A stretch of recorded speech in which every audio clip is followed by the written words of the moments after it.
कि वास्तव में हम लोग योग में तो हैं और योग में अपने जीवन को ले करके आ रहे हैं, और जीवन को जिस योग के रास्ते से ले करके जाना चाहते हैं वो योग वास्तव में क्या हमें हमारे मुख्य लक्ष्य से जोड़ पाएगा? ये एक बहुत बड़ा प्रश्न है। और बहुत लोग इसी भ्रम में हैं कि क्या हम वास्तविक योग की तरफ हैं कि नहीं। और वास्तव में हम योगी तो हैं, योग करते हैं, जो अपने आप को योगी भी मानते हैं, योग के आचार्य भी मानते हैं, योग के गुरु भी मानते हैं। क्या हम वास्तव में योग को जी रहे हैं? एक बहुत बड़ा प्रश्न है ये। तो आजकल के समय में जो योग है वो विकृत रूप लेता चला जा रहा है। योग का वास्तविक रूप न हो करके एक विकृत रूप लेता चला जा रहा है, जो अपने मूल से बहुत दूर होता चला जा रहा है। और इससे जो उसका वास्तविक मूल है, जहाँ से योग को देखना चाहिए, जहाँ से समझना चाहिए, वह न हो करके एक बाह्य रूप लेता चला जा रहा है, जिसका कोई विशेष औचित्य आने वाले समयों में नहीं निकल करके आएगा, या कोई उससे किसी को बहुत आध्यात्मिक धरातल पे कोई विशेष लाभ या उन्नति नहीं होने वाली है। लाभ केवल शारीरिक धरातल पे ही होगा, और शारीरिक धरातल पे भी आजकल काफ़ी उसमें मिलावटें हो गई हैं। योग का जो वास्तविक स्वरूप है उसमें भी काफ़ी मिलावटें हो गई है। और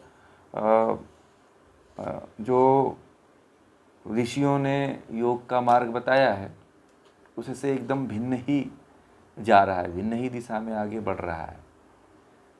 और इस कारण जो है, जो योग में बड़ी आशा को लेकर के आते हैं, योग में इसलिए आते हैं कि हमारा जीवन शारीरिक रूप से तो ठीक कर लेते हो, शारीरिक रूप से तो आप टहलते हो तो भी ठीक कर लेते हो, परंतु मानसिक रूप से अपने आप को सशक्त नहीं बना पाता है व्यक्ति, कमजोरी बना रहता है।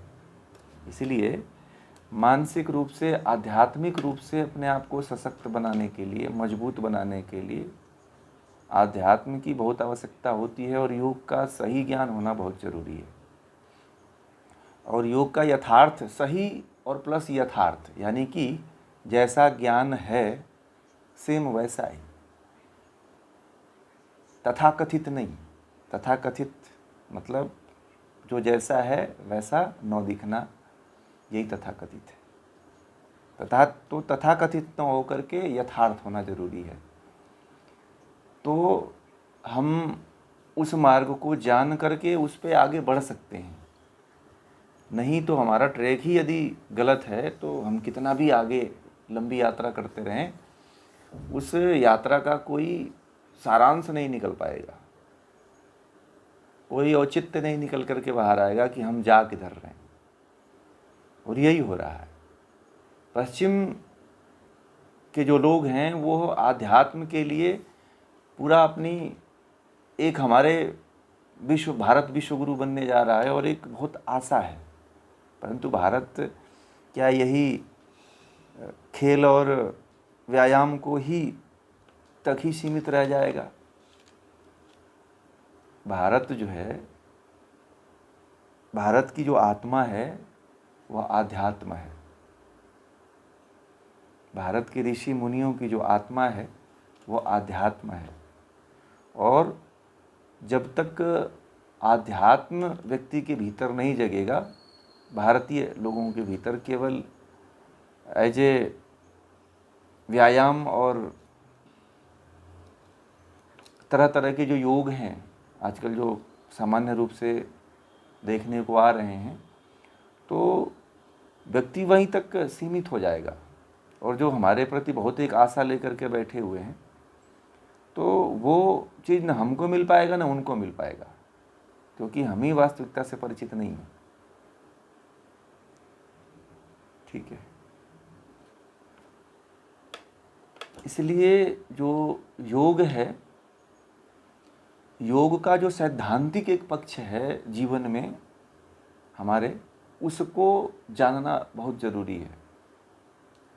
प्रैक्टिकल तो सभी लोग कर ही रहे हैं, परंतु जिस प्रैक्टिकल को करना चाहिए शायद वो प्रैक्टिकल ना हो करके कुछ और ही प्रैक्टिकल चल रहा है। इस कारण जो है आज योग के क्षेत्र में भी, योग के जानकार भी, योग के पढ़े लिखे लोग भी बीमारियों से ग्रसित हो रहे हैं। शारीरिक रूप से चलो वो कुछ दिन तक तो अपने आप को करके ठीक हो सकते हैं, परंतु भीतर जो है एक दूसरे के प्रति ईर्ष्या है, चलन है, क्रोध है, अहंकार है, ये भावना देखने को अपने में ज़्यादा मिलती है। हर एक दूसरे को एक दूसरे ही दृष्टि से देखता है। योग का व्यक्ति है तो उसके प्रति, योग के व्यक्ति के प्रति कोई अच्छी भावना नहीं रहती है, मतलब एक बुरी ही दृष्टि से देखता है। साथ में भी पढ़ने वाला अगर अपना क्लास फेलो है तो वो भी अपने क्लास फेलो से जलता है। तो ये योग कहाँ हुआ है ना? योग तो क्या सिखाता है? वृत्तियों का नाश सिखाता है कि वृत्तियों का, चित्त के वृत्तियों का निरोध ही योग है, परंतु इसमें तो वृत्तियाँ एकदम चरम सीमा पे हैं। तो वृत्तियों का नाश कहाँ हुआ? वो तो वृत्तियाँ एकदम फलीभूत होकर के एक दूसरे को मारने और काटने पे उतारू। तो इसलिए योग फिर वहाँ पे अयोग हो जाता है, योग होता ही नहीं है, योग भ्रष्ट हो जाता है व्यक्ति वहीं पर। आप अपने अंदर आप अपने आप को योगी कहते हो, योग कहते हो, और पीछे से कहते हो कि वो ऐसा है, वो उसको व्यक्ति वो इससे फलाना ऐसा है, वो वैसा है। जो जैसा है उसको वैसे ही रहने दीजिए। आप अपनी वृत्ति को मत खराब करिए। वो तो आप कहेंगे तब भी वो ऐसा ही रहेगा, आप नहीं कुछ कहेंगे तब भी उसकी वृत्ति वैसी ही रहेगी, और आप कहते भी हैं तो वो वैसा ही रहेगा। इसलिए अपने चित्त को तो मत खराब करिए। जो जैसा है वो तो वैसे ही रहेगा, उसको उसमें कोई परिवर्तन नहीं आएगा, परंतु आप अपने चित्त को मत खराब करिए। क्योंकि एक बार चित्त के वृत्तियों का संस्कार बना, इंद्रियों का विषयों से संपर्क बना, तो वो संस्कार, जैसे आप फोटो खींचते हो ना, तो मोबाइल से फ़ोटो खींचते हो, वीडियो बनाते हो, तो चलो उसको तो एक बार डिलीट कर देते हो आप, परंतु गूगल सेव कर लेता है। उसी तरह से आप ये वृत्तियों को बुला करके आप उस समय भूल तो जाते हो, परंतु परमात्मा के यहाँ जा करके वो सेव हो जाता है और हमारा वही संस्कार बन जाता है। फिर वही संस्कार हमारे प्रति वो लौट करके फिर आता है, और हम प्रयास करते हैं कि वो दूर हो, तो दूर नहीं होता है। फिर हम उसी में उलझते चले जाते हैं, उसी में हम फंसते चले जाते हैं, निकल ही नहीं पाते हैं। एक सन्यासी हैं, उनकी उम्र जो है 75 साल की है। मैंने उनसे मिला, आचार्य हैं वो, संन्यास नहीं लिए हुए हैं। उनकी उम्र 85 साल की है और बड़े क्रोधी स्वभाव के हैं, बहुत क्रोध करते हैं। उनके सामने आप जाएंगे तो आपको क्या बोल देंगे, क्रोध इतना कर देंगे कि मत पूछे, परंतु दिल के बड़े अच्छे हैं। मैंने उनसे कहा एक दिन कि आचार्य जी आपने संन्यास नहीं लिया, इतना बहुत ज्ञान है, गोल्ड मेडलिस्ट हैं संस्कृत के अपने ज़माने के, और संस्कृत विद्यापीठ से वो मतलब उनकी नौकरी लगी थी, नौकरी को भी छोड़ दिए इतने अपने क्रोध के कारण। मैंने उनसे कहा कि आपको तो संन्यास ले लेना चाहिए। बोले कि इसलिए नहीं ले पाता हूँ कि आज तक आपसे ही मैं कितनी बार क्रोधित हो गया, मैंने इसी को नहीं जीत पाया, तो संन्यास के अंदर संन्यास के लिए तो हमारी योग्यता ही नहीं है। अभी मैं इन वृत्तियों से, मतलब इन सठ शत्रुओं से ही नहीं उबर पाया, तो हमारे अंदर योग्यता कहाँ है? मैं इस योग्य है ही नहीं, तो संन्यास कहाँ से लूँगा? तो उनकी बातें सुन करके मुझे लगा कि वास्तव में ये व्यक्ति जीवन भर इतना बड़ा ज्ञानी, व्याकरणाचार्य हैं और दर्शनाचार्य हैं, उपनिषद उनके वेद याद हैं, उपनिषद याद हैं, परंतु वो इतना विद्वता रखने के बाद भी वो व्यक्ति, उनके अंदर क्रोध नहीं गया है, तो वो कहते हैं कि मैं इस योग्य नहीं हूँ। और इतनी सरल भाव, इतना स्वच्छंद भाव। तो ये वो कहते हैं कि मैं अभी योग में नहीं पहुँच पाया हूँ, मेरे अंदर ये छोटी गलती है, गड़बड़ी है, मैं निकालने की कोशिश करता हूँ परंतु रोक ही नहीं पाता। एक स्वभाव बन गया है वृत्तियों में जीना। और वास्तव में हम लोगों के साथ भी कुछ ऐसे ही चलता है। हम अपने आप को घोषित कर देते हैं या मान भी लेते हैं कि हम योगी हैं, परंतु वो चीज़ हमारे भीतर से जाता नहीं है। अगर वो चला जाए तो हमारा जीवन वास्तविक योग में जीवन होगा। आप 60 शत्रुओं में जी रहे हैं, काम क्रोध लोभ मोह ईर्ष्या द्वेष मात्सर्य में जी रहे हैं, वृत्तियों में इंद्रियों के विषयों में फंसे हुए हैं, उलझे हुए हैं, और फिर कह रहे हैं मैं योगी हूँ, मैं योग करता हूँ। तो ये वो योग है ही नहीं जो आप योग करते हो, तो एक साधन है। असली योग तो यही है कि आप इन वृत्तियों से मुक्त हो जाओ, इन वृत्तियों को रोक लो, और रोक करके फिर आगे बढ़ो, आत्मा को जानो, आप आत्मा को जान करके परमात्मा की तरफ आगे बढ़ो। तो वास्तविक योग यही है। वास्तविक योग ये नहीं है जो जिसको हम लोग कहते हैं, जिसको हम लोग मानते हैं। सभी लोग कहते हैं मैं योगी, मैं योग करता हूँ, मैं योगी हूँ, मैं योगी हूँ, परंतु वास्तविक योग इसके पीछे भूलता चला जा रहा है। विदेशी से हम मिलेंगे, किसी फॉरेनर से मिलिएगा, वो यही बात कहता है, वो केवल आसन को ही सब योग मानते हैं, परंतु उसमें बहुत अच्छे सेंसिबल वाले लोग हैं, बहुत से ऐसे अच्छे भी उसमें हैं जो विद्वता रखते हैं, वो लोग इसको योग नहीं मानते, कहते हैं कि वास्तविक योग तो ज्ञान है। तो वो भी फिजिकल को उतना वैल्यू न दे करके जो मेंटल है, जो आध्यात्मिक धरातल पे है योग, जो महर्षि पतंजलि का योग है, महर्षि कपिल का योग है, उस पे ज़्यादा फोकस करते हैं। बल्कि भारतीय हम नहीं करते हैं, जो हम लोग भारत के जो लोग हैं, हमारे यहाँ के जो लोग हैं, वो इतना नहीं करते हैं, उतनी आध्यात्मिकता में नहीं। घर के कहते हैं घर की बात है, तो कभी भी हम जा करके मथुरा काशी हरिद्वार हम जा करके इस चीज़ को जान लेंगे, परंतु हरिद्वार और मथुरा काशी जाते भी हैं तो मानसिकता तो वही है ना। आप जाकर के भी क्या करोगे? जो आप यहीं जो चीज़ यहाँ करते हो वह भी जा कर के वहाँ पे भी वही करोगे। योग में जीना तो इसको नहीं कहते हैं। योग में तो तभी आप जी पाएंगे जब आप आसन के साथ साथ प्राणायाम के साथ साथ जो है अपनी वृत्तियों पे अभ्यास करेंगे। वही योग है कि वृत्तियों को आप कितना रोक पाते हैं, कितना कंट्रोल कर पाते हैं, कितना उससे अपने आप को बचा पाते हैं। बार बार उठेंगी, बार बार डुबोएंगी, फिर भी आपको रोकने की कोशिश करते रहना पड़ेगा, तो ही आप इस क्षेत्र में आगे बढ़ पाएंगे। नहीं तो योग योग योग योग करते रह जाएंगे, होगा कुछ नहीं। इसलिए जरूरी है कि आप महर्षि पतंजलि द्वारा बताए हुए अष्टांग योग के यम और नियम का पालन करना शुरू कर दीजिए। बहुत ज़्यादा अपेक्षा मत रखिए कि मैं 100% यम और नियम का पालन कर लूँगा, किसी से नहीं होता है 100%।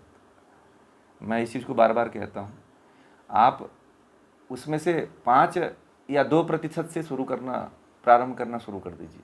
सत्य, अहिंसा, अस्त्य, ब्रह्मचर्य, परिग्रह, शौच, संतोष, तप, स्वाध्याय, ईश्वर प्रणिधान, इसको 5-5% जो है धीरे धीरे बढ़ाइए। आप ये मत सोचिए कि एक दिन में हो जाएगा, हो सकता है कि कई जन्म भी लग जाए, या ये पूरा जन्म लग जाए इसको पूरा पालन करने में।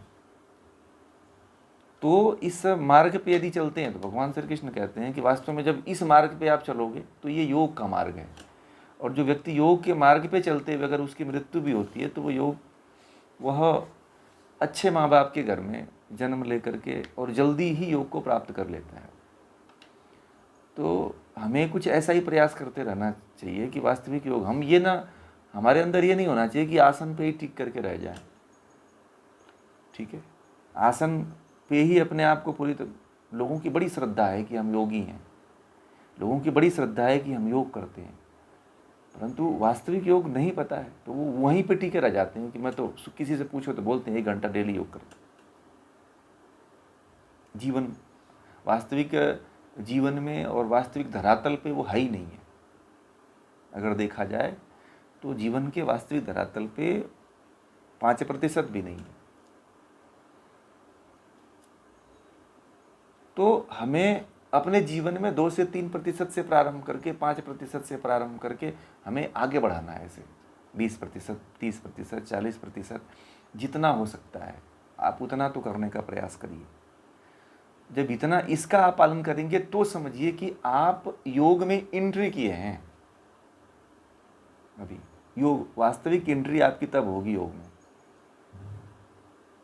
नहीं तो फिर आपकी एंट्री नहीं मानी जाती है। फिर तो आप उन साधनों में उलझे हुए हो। जैसे बच्चा है, बच्चा खिलौने को लेकर के पूरा दिन भर खेलता है, वही हमारा काम है। हम लोग भी खिलौनों से ही खेल रहे हैं। तो जब तक आप उसका पालन करना शुरू करेंगे तो उसमें बाधाएं आएंगी, उसमें बहुत सी समस्याएं आएंगी। करेंगे फिर छोड़ देंगे, फिर करेंगे फिर छोड़ देंगे, कई बार उठक पटक ऐसे चलती रहेगी उसमें। कभी एकदम नहीं होगा, कभी पूरा हो जाएगा, कभी एकदम छोड़ देंगे, परंतु ये क्रम चलता रहेगा। समय लगेगा। अगर आपका संस्कार पूर्व जन्म का नहीं है तो संस्कार बनाने में हो सकता है कि आपको बहुत टाइम लगे। सत्य का, अहिंसा का, अस्तेय का, ब्रह्मचर्य का, परिग्रह का।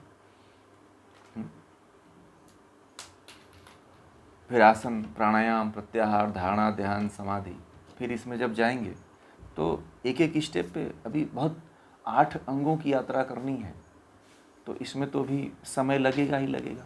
ऐसा है नहीं कि एक दिन में पूरा हो जाएगा। इसमें धीरे धीरे धीरे धीरे आप एक एक स्टेप बढ़ोगे। अब वो सब मानसिक धरातल पे होना है।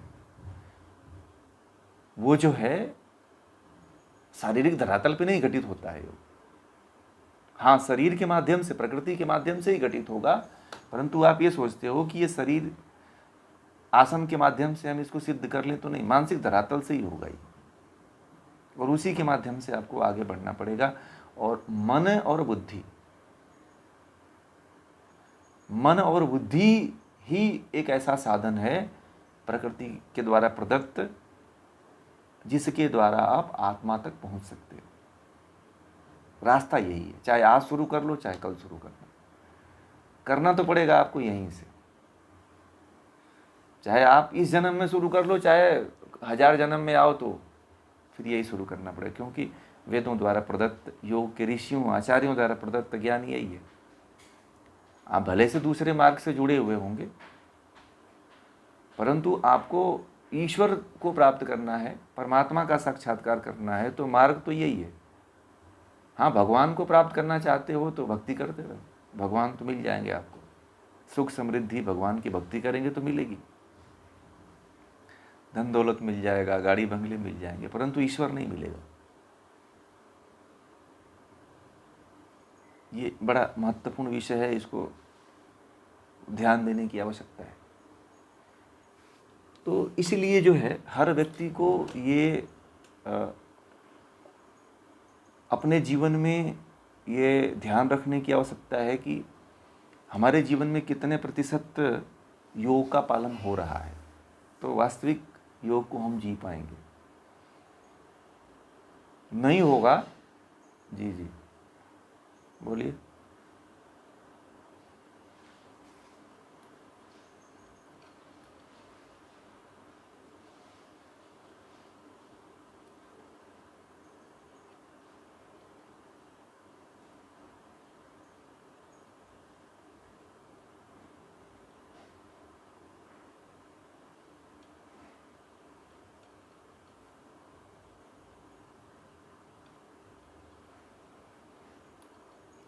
ये संस्कार को आपको ये तो पता चल ही गया है कि मैं बोलती हूँ। बहुत से लोगों को तो ये भी नहीं पता है कि मैं बोलता हूँ। ये तो आप पकड़े तो रहे हो ना अपनी बात को कि मैं जो है बोलता हूँ, ठीक है ना। ये आपको आभास अब धीरे धीरे हो रहा है कि मैं बोल देता हूँ। मतलब आप अभी होश में हो, आपका होश अभी, मतलब आप जिंदा हो, अभी आप होश में हो। मतलब उस समय कुछ क्षणों के लिए तो आप बेहोश हो जाते हो और कुछ भी बोल देते हो, परंतु आपको बोलते हुए भी पता चलता है कि मैं बोल देता हूँ, नहीं चाहते हुए भी बोल देते हो। अब यही चीज़ इसमें है कि जागते रहो, आप देखते रहो। अब देखिए, अभ्यास इसमें बार बार करना पड़ेगा, बार बार आपको रोकने की कोशिश करना पड़ेगा। एक बार में नहीं होगा। आप एक बार करके मत छोड़िए, और एक बार में हार भी नहीं मानना है, क्योंकि हमारे पास करोड़ों हजारों जन्मों के संस्कार हैं, और वही संस्कार हमें बार बार जो है वह चीज़ करवाते हैं। हमें लगता है कि कोई, और उसमें गुण भी हैं, इस जन्म के भी कुछ प्रभाव हैं जो हमें बार बार उसके तरफ प्रेरित करता है। बार बार हमें जो है उन संस्कारों को जागृत भी करता है, और उन संस्कारों से संबंधित कोई विषय भी होते हैं तो वो जाग उठते हैं। तो इसलिए आपको हर समय सतर्क हो करके जागते रहते हुए अभ्यास करना पड़ेगा उसको रोकने का। महर्षि पतंजलि ने एक ही रास्ता बताया कि योगश्चित्त वृत्ति निरोध, यानी कि वृत्तियों को रोकना पड़ेगा, रुकने वाली नहीं है। मैं ये भी कहा कि कोई कृपा नहीं होने वाली है कि कोई आए और जादू की छड़ी और कह दे कि तू रुक जा। कोई दुनिया का ऐसा सरल मार्ग नहीं है और दुनिया का कोई सरल मार्ग देने वाला भी नहीं है। सब आपको मूर्ख बना रहे हैं लोग। अगर ऐसा कोई कहता है कि कृपा बरस जाएगी या फिर कोई चमत्कार हो जाएगा, तो चमत्कार भी नहीं होने वाला है जब तक आप नहीं करोगे। क्योंकि परमात्मा ने सबसे अमूल्य धरोहर जो आत्मा है, इसके लिए प्रकृति को रचा है। प्रकृति जो है परमात्मा की प्रेरणा से ही कार्य करती है। वो जड़ है, फिर भी परमात्मा की प्रेरणा से वो कार्य कर रही है। तो परमात्मा ने आपको सारी सुविधाएं दी है, कर्म करने की छूट दे रखी है, ठीक है, इतनी व्यवस्था कर रखी है। तो आपका कर्तव्य बनता है कि आप रोको। नहीं रोकते हैं तो फिर तो वृत्तियां जैसी चाहे वैसी आपको जिधर चाहे उधर मोड़ करके लेके जाएंगी। जिस दिशा में बहाना चाहे उस दिशा में बहा ले जाएगी। आप लोग कभी देखते हो कि आप लोग जो है मोबाइल ही चलाते हो, तो मोबाइल चलाते चलाते एक रील खोलते हो, एक वीडियो खोलते हो, उसके बाद स्टेप बाय स्टेप चलते चला जाता है। एक वीडियो जब देखना आप शुरू करते हो तो इसके आगे क्या होगा ये ललक रहती है, और उस वीडियो को जितने 15 मिनट का, 10 मिनट का, 5 मिनट का रहता है उसको पूरा देखने की कोशिश करते हो।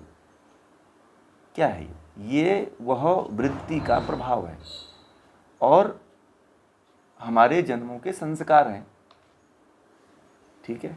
अगर हम इन वृत्तियों को जब तक नहीं समझेंगे, प्रकृति को जब तक नहीं समझेंगे, और जब तक इसको हम आत्मा से पृथक नहीं करेंगे, तब तक तो दुख हमें ऐसे ही मिलता रहेगा।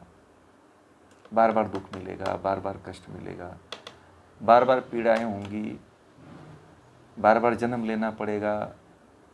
ये तो क्रम बहुत बड़ा हो जाएगा फिर, और अभी चल ही रहा है, कुछ परिवर्तन विशेष थोड़ी हुआ है। अभी हम तो केवल हम आए हैं तो यहाँ पे अपने विषयों में आकर के जो हमें हमारे माता पिता के द्वारा, परिवार के द्वारा जो समझाया गया है, बस उतना ही ज्ञान है ना। उससे ऊपर का ज्ञान और नॉलेज थोड़ी है कि हमें मुक्त भी होना है। बहुत लोगों को तो ये भी नहीं पड़ी हुई कि मुक्त होना है। अरे जीवन चल रहा है, अच्छी नौकरी मिल जाए, बस वही जीवन का अंतिम लक्ष्य है। शादी हो जाए, हम बच्चों की शादी हो जाए, बच्चे की नौकरी लग जाए, तो जीवन तो बस यहीं तक सीमित।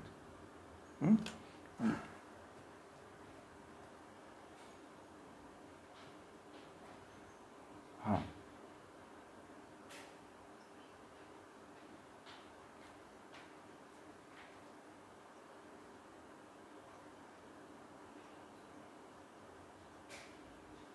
हाँ,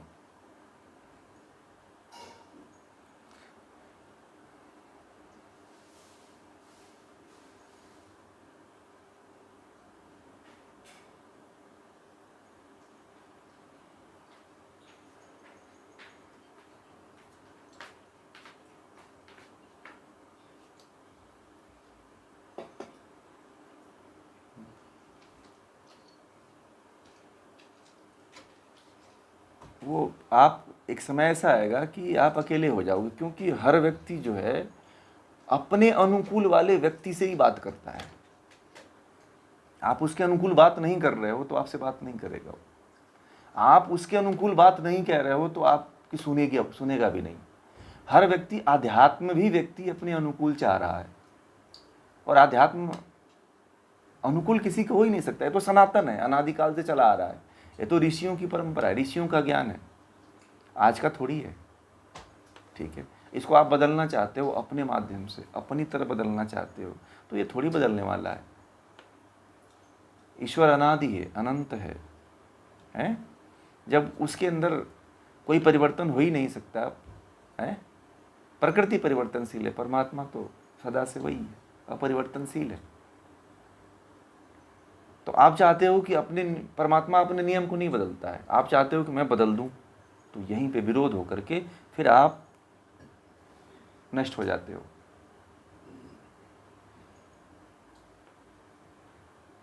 तो अकेले तो कोई ज़रूरत थोड़ी है, भीड़ की आवश्यकता थोड़ी है।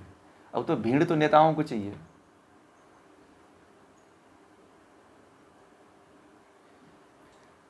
आप कभी कभी उनकी वाली बातें कर लीजिए, परंतु यह है कि वृत्ति वाली मत करिए।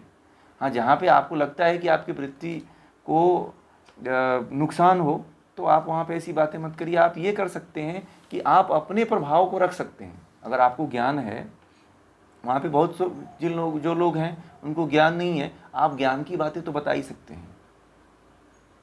ठीक है, आप अपना प्रभाव तो दिखा सकते हैं ना। आप दीपक हो तो जलो, आप वहाँ, अंधकार तो है ही है वहाँ।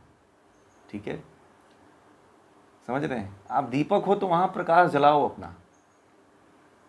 उनको नहीं पता है, जब वो आपका दीपक जलेगा तो उस दीपक से प्रकाश भी लेंगे फिर वो। ठीक है, उनके भरोसे मत छोड़ो, क्योंकि उनको तो कुछ पता ही नहीं है, लक्ष्यहीन है। तो एक काम आप कर सकते हो कि आप वहाँ पे अपना प्रकाश फैला सकते हो, अपने ज्ञान की बात कर सकते हो। ठीक है, टीवी वाले क्या करते हैं, एक एड आता है, आप नहीं देखना चाहते हो, फिर भी वो बार बार एड आता है कि नहीं आता है, बताइए। और एक समय ऐसा आता है कि उस एड को आप इतनी बार रिपीट हो जाता है कि देखते देखते आप जाते हो दुकान से और खरीद के वही सामान लेकर के आते हो कि ये टीवी में आता है इसीलिए इसी सामान को लेंगे।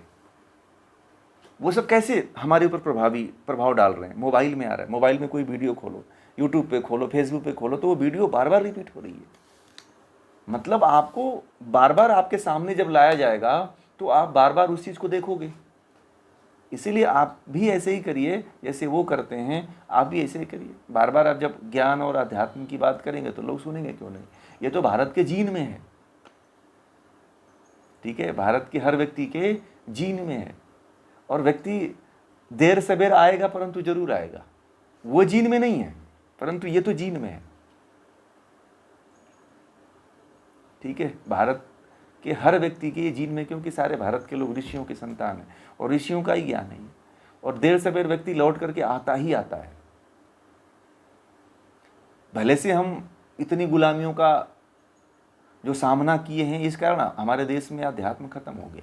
मैं बार बार कहता हूं कि जब वो अलेक्जेंडर आया था भारत में, तो वो देख करके भारत के लोगों को आश्चर्यचकित हो गया कि यहाँ पे बूढ़े से लेकर नौजवान से लेकर के हर व्यक्ति जंगलों में बैठा हुआ है। 2 वस्त्र एक शरीर पे ढक रखा है, एक नीचे ढक रखा है, और एक 2 वस्त्रों पे पूरे जंगल में एकांत में बैठा हुआ है। पता नहीं क्या कर रहा है यहाँ के लोग क्या करते हैं ऐसे बैठ बैठ करके, कोई नदी के किनारे तो कोई पहाड़ पे तो कोई जंगल में। यह देख करके आश्चर्यचकित हो गया और उसने कहा कि ये कर क्या रहे हैं लोग। तो बोला कि उस परमात्मा की खोज में लोग ध्यान में बैठे हुए हैं। वो बोला ये क्या होता है, उसको पता भी नहीं था। तो भारत ऐसा था। आप जाएंगे, जितने भी विदेशी यात्री आए, जितने भी आक्रमणकारी आए, उनके इतिहास को उठा करके देखिए, भारत का क्या वजूद रहा है, भारत की वास्तविकता क्या रही है। भारत ने दुनिया को कुछ नहीं दिया है। जो आध्यात्म दिया है, जो वेद दिया है, जो वेदों का ज्ञान दिया है, जो शास्त्रों का ज्ञान दिया है, वह पूरा विश्व जो है इसी से प्रकाशित हो रहा है। भारत ने कुछ और नहीं कमाया है। भारत के पास और कोई पूंजी नहीं है। जो पूंजी थी वो तो लूट ही ली, परंतु आध्यात्म की पूंजी ऐसी है जो कोई कभी नहीं लूट पाया। हर गली में कोई ना कोई व्यक्ति तो है ही।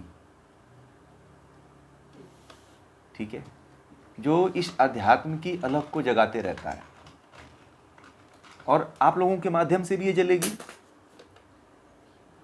ठीक है, आप लोगों के माध्यम से भी ये अलख आने वाले समय में जलेगी, क्योंकि ये जो ज्ञान आप लोगों तक जाएगा। आप लोग जब योग दर्शन पढ़ेंगे, सांख्य दर्शन पढ़ेंगे, गीता पढ़ेंगे, हैं, तो ये ज्ञान तो आप लोगों के भीतर जाएगा ही जाएगा।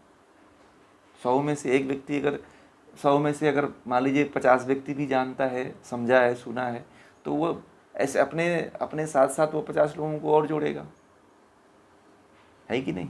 तो ये चीज़ मिटने वाली नहीं है।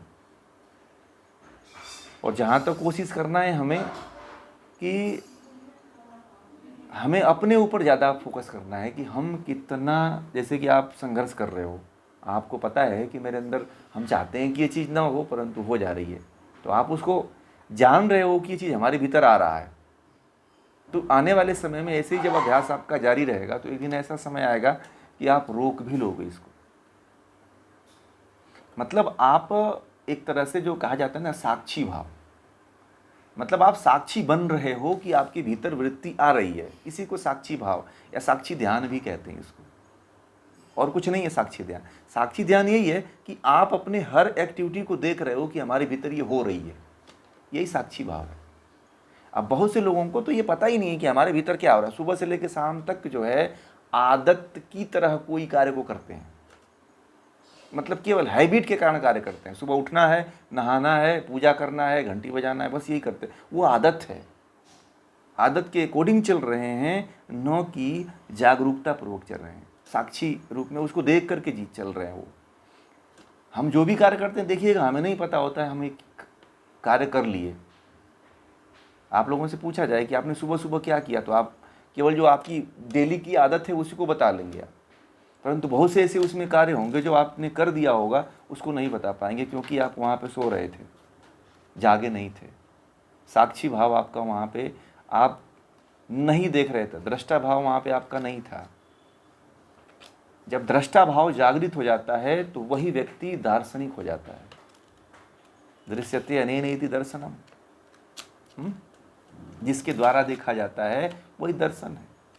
तो वो तभी जागृत होता है जब आप जागे होते हो, हर एक्टिविटी को आप देख रहे होते हो कि मैं सुन रहा हूँ, हर एक्टिविटी को देख रहे होते हो कि मैं खा रहा हूँ, हर एक्टिविटी को आप जान रहे होते हो कि मैं पढ़ रहा हूँ, मैं चल रहा हूँ, मैं यहाँ से वहाँ जा रहा हूँ, इस व्यक्ति से फ़ोन पे बात कर रहा हूँ। बहुत लोग होते हैं मोबाइल लगा लेते हैं, मोबाइल तो लग जाता है परंतु स्विच ही नहीं ऑन करते हैं। सुबह उठते हैं तो मोबाइल 0% रहता है।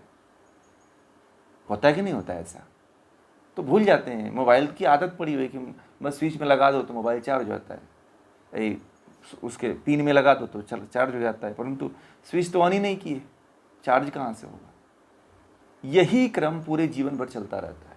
अब तो एक कार्य का मैंने उदाहरण दिया, आपके जीवन में ऐसे बहुत से कार्य हैं जो ऐसे ही हो रहे हैं। दृष्टा भाव जब तक नहीं विकसित हो पाएगा तब तक व्यक्ति ना जो है प्रकृति को जान सकता है, न जीवात्मा को जान सकता है, न ईश्वर को जान सकता है। इसलिए दृष्टा भाव दर्शन से ही प्रारंभ हो जाता है, प्रारंभ में ही प्रारंभ हो जाता है। समझ रहे हैं आप लोग? इसको विकसित करें आप लोग, और जब धीरे धीरे ये विकसित होगा तो आप लोग इसमें आगे बढ़ते चले जाएंगे। प्रयोग करिए, ठीक है? बहुत अच्छा है, ठीक है ना?